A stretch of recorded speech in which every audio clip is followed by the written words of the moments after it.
It's me, Katy, and this is Katy Needs A Podcast, where I go around interviewing cool people that go around making the various art and music scenes so awesome. Today, I'm joined by a dynamic duo in comedy. They host 2 nights a month at Dormouse Theatre. Meet the Beavers. Would you please introduce yourselves? I am the Beaveman. Also, my actual name is John Beavers. I am 50% of Slaptail Nation. And yes, we do an open mic once a month, every third Thursday at the Dormouse Theatre. And then we have typically one night a month, a paid show where we bring in comedians to do a standard show, whether that's a showcase or a couple features with a headliner or just one feature with a headliner. And I'm the Swan. My real name is Amethyst, Beavers, the other half of Slaptail Nation. What is your story as the latest and greatest super couple in comedy? I am just here for the ride and to support your comedy journey. Because if it wasn't for you wanting to be in comedy, I don't think that I would care. Like, I'm doing it as a together thing because it's like something that he enjoys more than I do. Damn.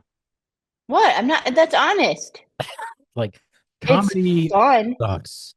Let's face it. No, blows, like and you started. I'm just here for the ride. Yeah, I don't find basically. comedy interesting. I don't understand comedy. Can't do comedy. And I'm not funny. Yes, you are. No, I mean, I like watching comedy. I like going to it, but I wouldn't have been like, oh, yay, I'm gonna do comedy. Because I'm definitely not getting on the stage to do comedy. I'm behind the scenes comedy, and the only participation in comedy I do is as I'm part of the podcast. yeah, truly, this all started as the podcast. This is my second podcast. The first one was Beaveman and the Doc. We did that for a while. But mostly I wanted to choke my co-host. Your co-hosts they can't be such polar opposites from you to even be successful. So after a while of me wanting to choke him, which was mostly had to do with I think a lot of it had to do with the upcoming elections and him being so far right and me being so far in the middle. That did not work out too well. And then what I started to do was have different guests on the show. And then we ended up having somebody who was on pretty regular. We rebranded the show. We made it so that we could have rotating cast members instead of the same set of people and not being so rigid. So that's how we came up with the Slaptail Squad, which I've been podcasting since I think 2017. And then they started right in 2019, or I think it was in December, and then we rebranded totally in 2020 in March when the shit hit the fan throughout the whole world, basically. So how did you two meet? Because it sounds like you've been together longer than just this journey in comedy. So we met in nursing school many years ago. Here's the story. The first couple of weeks of nursing school, my first wife and I were still married. So we started nursing school together. We sat just kind of in one area, and then one row below us was Amethyst, her friend Sarah, her friend Lori, or no, Lori wasn't with you yet. No, she wasn't with us yet. Then Shannon. Mm-hmm. And then on the other side of them sat Katy and Bob, which you guys didn't know them at first. They just happened to sit near you guys, right? Yeah. Right. So Swan was part of that friends group. This was the group that was starting to emerge. And so Swan always sat in front of me. I would sit behind her with my dumpy wife, who was an asshole. No offense, children, if you listen to this. Anyway, a couple weeks into nursing school, ex-wife leaves me. And this was probably time number 9 or 10 that she'd left. And the past 3 or 4 times I kept telling her not to come back. This time she left. And finally I was like, please just go, but you cannot have my son. My son was like less than 2 years old. She left. She was gone. I became part of that. We all became part of a friends group. So it was those 3, Katy and Bob, then me, and then Lori, because Bob knew Lori also. So that was our big friends group. And that's how it all started. But I didn't date Amethyst first. I dated our friend Sarah first. This is a very vivid retelling of the story. And then after fucking Sarah's out of the picture, in swoops the Swan, right? Yeah, something like that. Like, we were really good friends all through nursing school, and I actually hung out and watched his child went because he went to school during the day and worked night shift in the ER. So, and I was little buddies with baby child, um, the boy, from the time he was 2 years old. So, Do you think it was like easier to get the ball rolling in your relationship starting with a really strong foundation as friends? Like you got to skip all of the awkwardness about like, oh, like what do you like? Because you already knew it. Yeah, I feel like she lied about the bunch of the stuff that she said she liked, or she wasn't nearly as interested in stuff as I thought she was. no, I'm interested in all of those things. I What thing? just also For those things. what? Things. All What? those things, Like what? like action movies and comedy movies and I mean, we used to run together and work out together. I still do those things. I Whoa. probably did pay more attention to you back then, though. Oh. Well, Oh. you've been together now for, it sounds like, over 20 years. You said you met 25 years ago and didn't start dating right away. So I'm guessing 22 years ish, 23. Yeah, because she had a boyfriend. But he sucked, right? Basically, he sucked. And I was married, but thankfully that ended. And then I just started, and I was like, yay, I'm free. So I just dated a bunch of different people. You got to test the waters until you find the right fish. I don't know. The right fish. How long has it been that you've been doing comedy? Well, I guess if you say stand up, it's only a year and a half. Wow. Because our very first show we produced, yeah, that started it all. So we didn't even do like, we didn't go around doing open mics or anything like that. We had a friend who does our podcast with us, who does comedy. He's a comedian he mostly does in New York City, but he lives in New Jersey. And so he was like, hey, if I come up there, can you guys put a show together for me? So we're like, sure. So we just made a show and had him headline it. And then we had other people on it. So then that's how it started. And we didn't have a host and I didn't want to pay for a host. I was like, I'll just host it. Because I was at one point a theater kid. I'm like, it's not it. I'm like, how bad can it be? I'll just write basically my set, whether it's funny or not. I'll do it. No big deal. We don't have to pay a host. And so that's what started me doing it. And prior to that, like there was my son, he likes stand up also, of course, because he's my kid. And he was going to stand up in Grand Rapids to watch it all the time. And he was just like, hey, you and I we should totally do stand up because, we're just as funny as some of these people. And he likes to write. He writes a lot. He's written every stories and jokes and stuff since he was 5. So really, he convinced us. I mean, like this was already in the work before our friend said, hey, can you put a show together? He was already talking about him doing stand up and me doing stand up because I'd always talked about doing it, but I never did. Adorable. So you did it as like a father-son bonding thing. So you two have both seen your son, aka the boy, doing stand-up now. Are you just like so proud from the like audience, just like laughing your butt off, thinking, "Oh my gosh, where did this even come from? Oh my god!" Yeah, because the first time he did it, he was very natural on stage, which was you don't even see that he was just very comfortable up there, and his comedy is just it's like cute, goofy, awkward is how I would describe it. And so, I mean, people like it because he's likable, and it's cute and funny, and he's not like perverted and gross or anything like that. But his comedy is so starkly different from mine. But I really like it, and he does such a good job. I mean, but he doesn't do it very often. He just does it occasionally. He was like all fired up about it, did it, and he's like, okay, I've done it. Yep, checked off the list. We can move on. Okay, so now you've gotten the taste for stand-up, right? You've been doing the podcast and podcasting since 2017, so you had like known how to structure these things.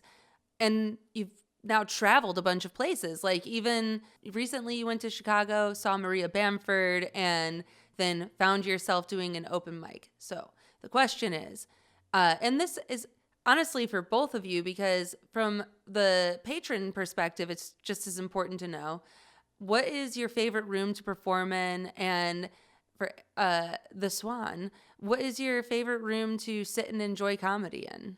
Besides your own, because I know that Dormouse is the absolute best, but, where else have you been?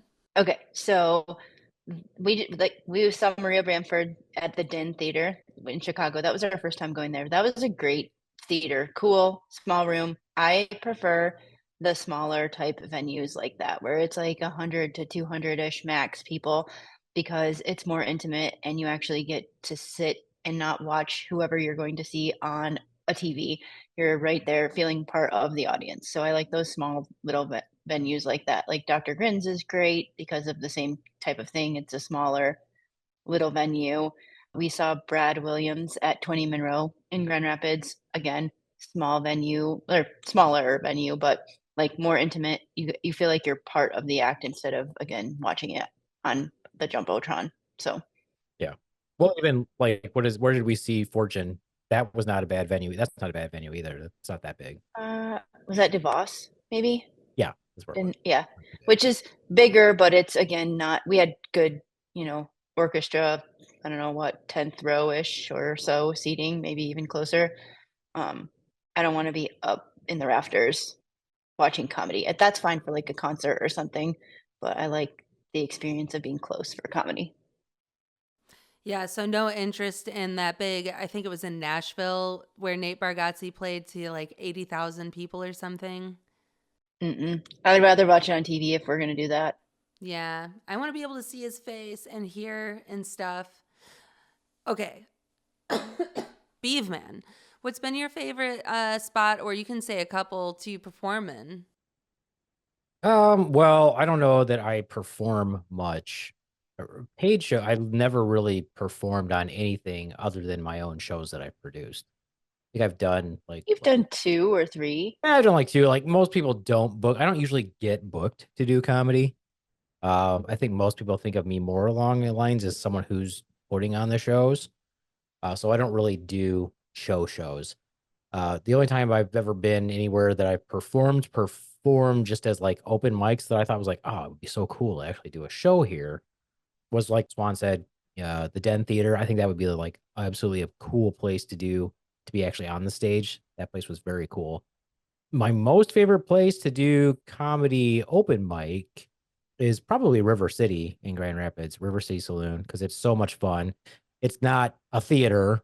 It's not a comedy club. It's just a bar, but a lot of the really very, very funny comedians, and of course, Grand Rapids, Lansing, Detroit, or, our friends from Detroit, they'll come there and do comedy. So you can just an amazing show for free there. A bunch of really good comedians do 7 minutes. And that show was run by Carl Sobel, who's a fucking hilarious comedian, but he does a great show. And since the time that I've been going there, because this was what my son said was the seedy bar. I'm like, it's not A dive bar. I'm like, this bar is super nice. I'm like, you don't know what a dive bar is. But we went there, and since we've been going just over a year now, it's like a packed house. Every Wednesday night, it's just packed full of people who want to see comedy. And they have an actual stage, so like a step up at least, so that you're above the crowd a little bit, which is cool. What do you define as like a successful show in a comedy setting? Because specifically with an open mic night where the room might be like a little sparser depending on the venue and the night, or like all kinds of circumstances like the weather, stuff like that, but you still have a good night. How do you define success as a comedian that's just starting out? From a comedian's perspective, what I would consider a successful open mic is, one, making it through the set that you planned on, understanding how things work with time, recognizing what jokes work, which ones don't, and then if you can make the other comedians laugh. If you can't make the other comedians laugh, then you're like, oh, okay, that was not great. But you have to actually recognize that too. Plus understanding just simple structure of things. And this is why it's important to record yourself. And this is why I encourage a lot of the comedians I run into, they're too shy to record. They don't want to watch. They don't want to see what they did. And I think it's very important, just as same as where I tell the people that do podcasts with me or that podcast, listen to the podcast, see what you do. Make sure that you're not saying like, or doing things that you notice that other comedians do. One of the things that I always find very common the comedians do is they go up and they say, how's everybody doing? Well, everybody's already said that 7 times. You really don't need to say, how's everybody doing tonight? Just do your fucking set, for God's sake. I like to launch into my set. So if I'm not the one who's hosting, I'll launch right into the set. That's like really good advice though, because any time that you spend saying those types of things eats into your set time. And so it's like you might rush through a joke, miss your pacing, miss the mark. And I think that's way more detrimental than... I'm so tempted to say, right now. I am so tempted to say Now that. she's gonna critically think about her. Just pause. You can just pause. I was pausing for a really long time. But yeah, I appreciate the advice because I'm starting. You guys let me be on stage just a little while ago for the first time in a few years. And it was really, really fun. I'm trying to get my footing out there. So, if anyone has any advice for me, I'll take it. Speaking of the venue, can you tell me a little bit more about how you crossed paths with Dormouse Theatre and became part of the ownership and now host these events? So originally we always planned on we have to tie in with a venue if we're going to do comedy. We're not going to bounce from venue to venue. That's always the plan. But we also weren't opposed to spreading things out a little bit. So a part of our initial plan was if we have a venue that we secure when we don't have dates that we can get or something happens to fall into our lap, still go do a show that we can throw together, make a nice show, get people to go, and still slap the Slaptail Nation banner on it. So for example, we were doing shows at Crawl Space Comedy Theater, but we didn't think we would stay there for various reasons. So we did shows at Main Street Pub. I was looking at doing shows in Grand Rapids, which we probably would have done right away had not we started doing stuff at Dormouse also. So I haven't really been strictly stuck with a venue. As far as staying at Dormouse, we like the people there. Being part of that is nice because it's a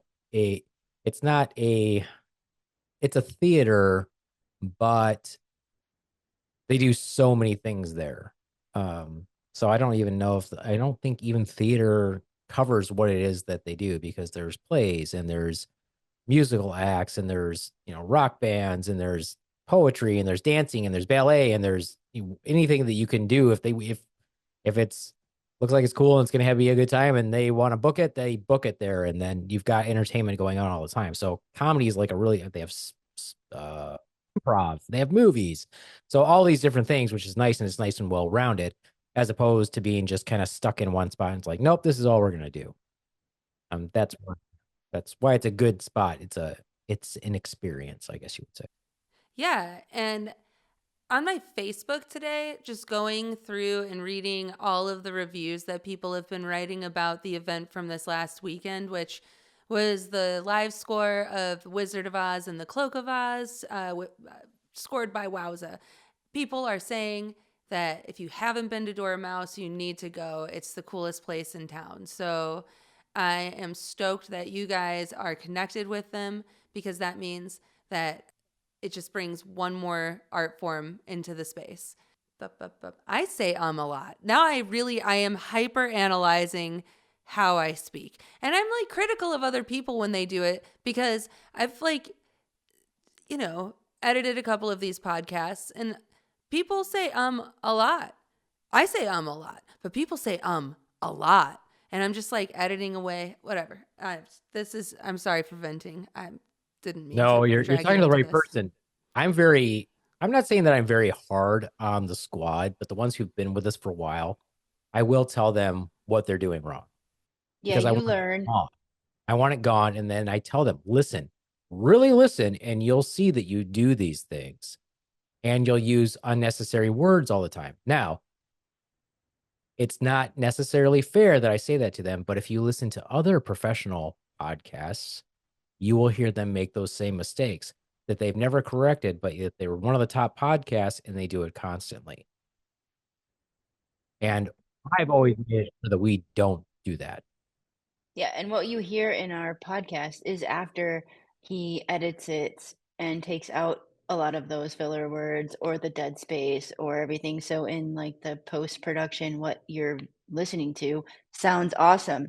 But the people who are even not part of the squad are like, oh, it sounds great. Yeah, but you don't realize he took out all of those things that you do, like you're chewing or you're bumping your mic or sniffing or breathing, and like everything that is annoying gets edited out. So we all try to really pause or move away from your mic if you're going to do those things. So, I feel you on that. You both work in healthcare. How do you make time for all of these ventures that you're dipping your toes into these days?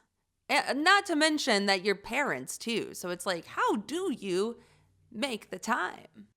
well, I think part of that is both of our children are now adults and just went off to college or are out on their own. So we had all of that time that we spent doing sports or driving kids to and from sports or games or going to all that. So we decided to venture into the Dormouse and to more comedy things as a part of what to do in our spare time, which we work our full-time job and then this is like our fun after school activity. Yeah, and we still maintain hobbies too.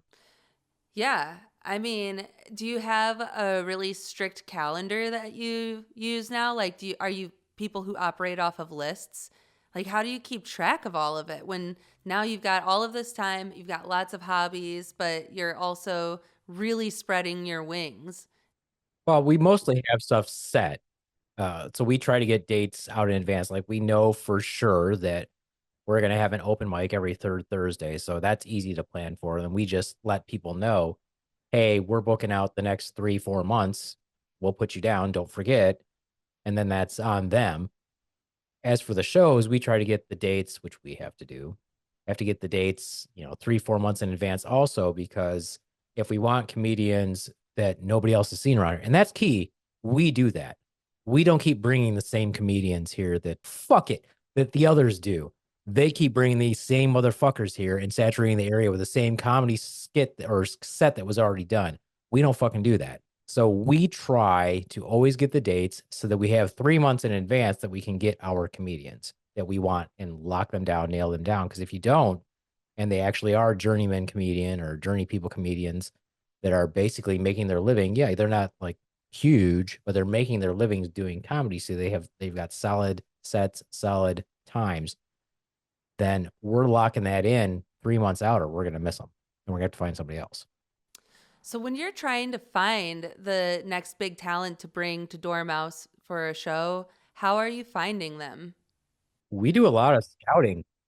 Yeah, we go to a lot of shows. We go to Grand Rapids, we go to Lansing, we go to Detroit, we go to Chicago, and then watch open mics or show or paid shows.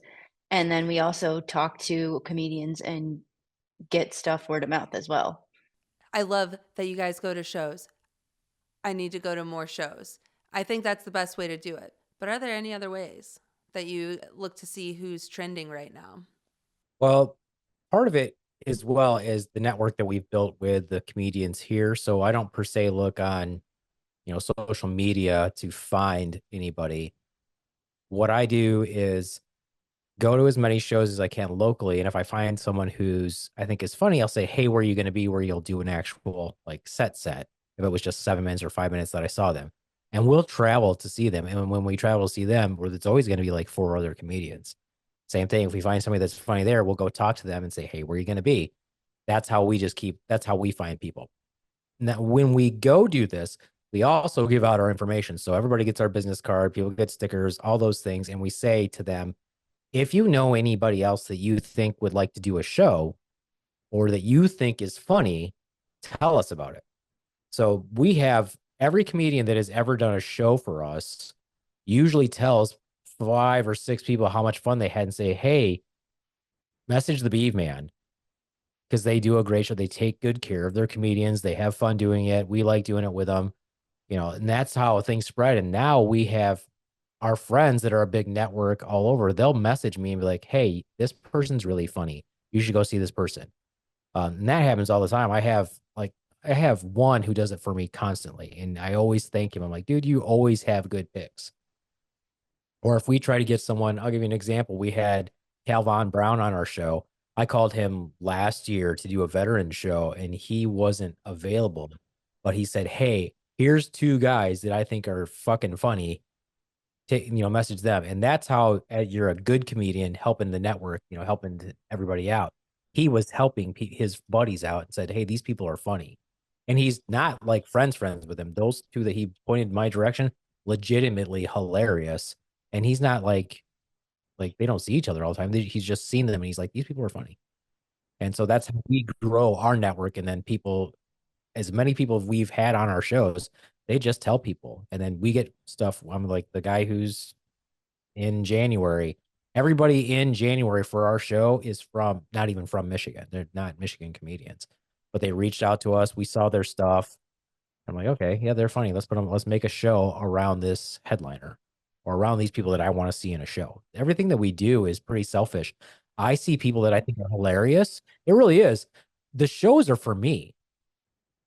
Like I'm putting together people that I want to see in a show. It's literally how it's been started since after we did our first one. I was like, these are the people that I want to see in a show. And we just start plugging people in where we think them together would be a great combination. And then we get to watch it, but I never get to watch it. I don't really get to watch it. That's a shame. But you record most of them, right? So yeah, I do, but I never watch them. Oh, well. I record them for the people that are in them, and then I send them to them. I give them Google links to the Google Drive, and they do whatever they want with them. Your sense of humor on stage is defined as gallows humor. What got you into that? His brain.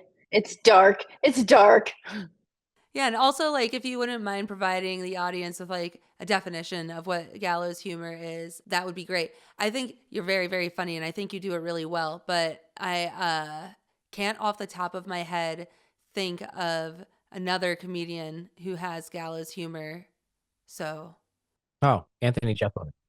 Oh, okay. Yeah, okay. Like the best. He is, I tell everybody Maria Bamford is my favorite comedian, and she is, but he's right next to her, just like a millimeter shy of being tied with her for my favorite is Anthony Jeselnik. Gallows humor is basically you take situations that we as humans experience all the freaking time that we have in common, and instead of lamenting about it, you develop humor around it to really shock people out of that mindset where this is horrible and there's no way we can make this better or make light of this to see the ridiculousness of the situation. Did you get into it because you kind of have to have that approach in healthcare? No, I liked that kind of humor as a kid. So I don't really know why. It probably does stem back to the first concussion I had, which was I think around the age of 7. So one of the jokes that was really popular when I was a really little kid was this joke. Once upon a time, basically back in the age of, the horse and carriage, no electricity, that time, there was a traveler and he came to a farmer's home, knocked on the door and asked if he could have lodging for the night. And the farmer said, yeah, this is, sure, why not? Come on in. Stay here, make yourself at home. Just please don't go to my daughter's room on the 2nd floor. Okay. Seems simple enough. Guy hangs out there one night, gets along really well with the farmer. Farmer needs some help, decides he's going to stay on with the farmer for a while. So he's on with the farmer several days. And finally, he can't take it anymore. He has to know what's going on with the daughter upstairs. So he goes up to the 2nd floor, opens the door, and there's this beautiful girl laying down in bed with the light on, no, the candle rather on, and she's just laying there. So he goes in, tentatively speaks to her. She doesn't really say anything. And so he just talks to her. And so he had a lot to say, talks to her. He starts doing that every night. And then eventually he starts reading stories to her every night. And then one day he gets up the courage when he's leaving the room. He leans down and kisses her cheek. Her mouth pops open and rice falls out. Bizarre. The next day, he goes to the farmer and says, I know you told me not to, but I've been going up and reading to your daughter every night. Last night, I kissed her cheek. Her mouth opened and rice came out. What's the deal? And the farmer looked at him and said, that wasn't rice. Those were maggots. She's been dead for 3 weeks. And so ever since that joke has bothered me for decades because there's one question from that joke that I've just never, ever been able to rationalize. What is it? Isn't it bad for your eyes to read by candlelight?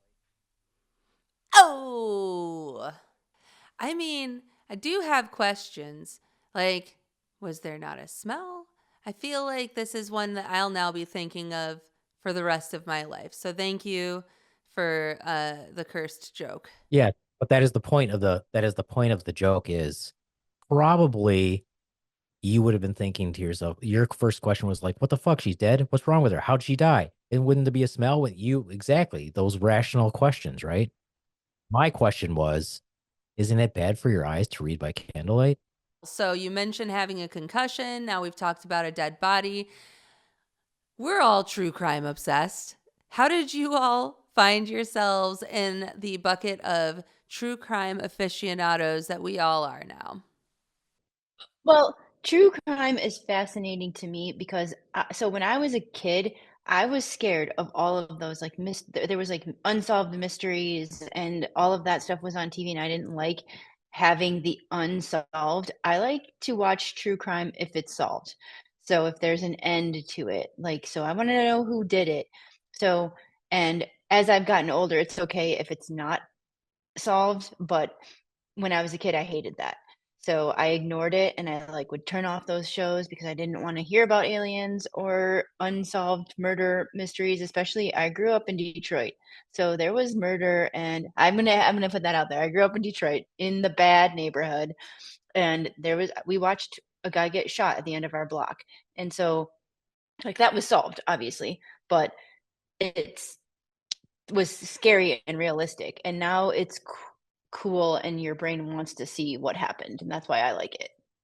And it's dark and weird and probably messed up, but, like, if you can find the end of what happened, that's gives it closure, and I like that part of it. I think that a lot of it has to do with my fascination with it was that my uncle was murdered before I was born, so fairly young age for him. And when my loving parents, if I ever did anything wrong or I didn't do good on my grades, they would say, you're going to end up like your uncle, which was not great. Uh, so I've always been fascinated from the very beginning, trying to find out with what happened to him. And then it just kind of went on from there because I would read true crime books. We were able to get them in our library when I was a kid. And then you could get them very inexpensively back when books were like $4. You could buy that stuff all the time. And so I've just always liked true crime. I've always wanted to do like forensic nursing, but I ended up just going to get my master's degree and do that instead. I've always been interested in all those, crime shows. I've always been interested in forensics and science. And so true crime just comes naturally to me. Also for being super observant from when I was in the military. So now if I'm in a crowd with people, I survey them constantly. I always have, but now I can actually survey their actions a little bit better from a criminal psychology kind of standpoint from all the reading that you do and looking for cues. And you're like, yeah, there's a lot of sick fucks out there. You can see them just when you go out in a crowd. Oh, wow. So you're like good at profiling like Sherlock? No, I just think that there's some obvious stuff. One of the best examples is the book I'm reading right now, Journey into Darkness. He was talking about, raising his children and having them be vigilant also without making them paranoid. And one of the things is, when you go to a park or you go to an event where there are children and you see people taking pictures, but it's obvious they don't have children, or they're not taking pictures of just the one set of kids, they're taking pictures of multiple sets of kids. And you're like, there's somebody who's got a problem. Keep an eye on that person. Yeah. Well, that is interesting. I appreciate you diving into true crime for just a moment on this podcast that's not about true crime, but it could be. Who knows? Who knows where we'll be next year? So, circling back to comedy, and I promise that we're almost done. Since you're both so active in the comedy scene, who are 3 comedians that you think deserve more recognition?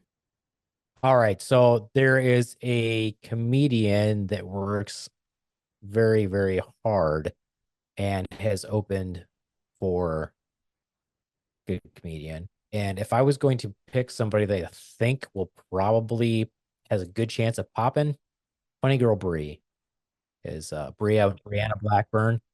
She is out of Grand Rapids. She is a very hard worker, does comedy just like every damn night. And the 2 times that we've, had her on our show, she freaking killed. And the last time that she was on it, I was shocked I could even get her, and I still get her. And she's like, anytime. She's like, you guys could get me on my show anytime. But I think she has the potential to actually be a pretty big name comedian. I would say Richard Mathis Oh yeah, he's definitely very funny. should pop also, because he's super likable. He doesn't get dirty. He doesn't really swear either. He just he does talk about pot a fair amount.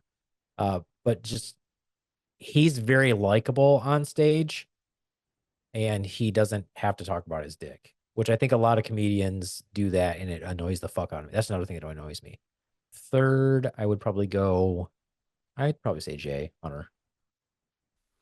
Jay was great. I really loved his set. Swan, what about you? Who do you think could deserve a little bit more spotlight right now? He did one of our first shows, and I think he's really funny.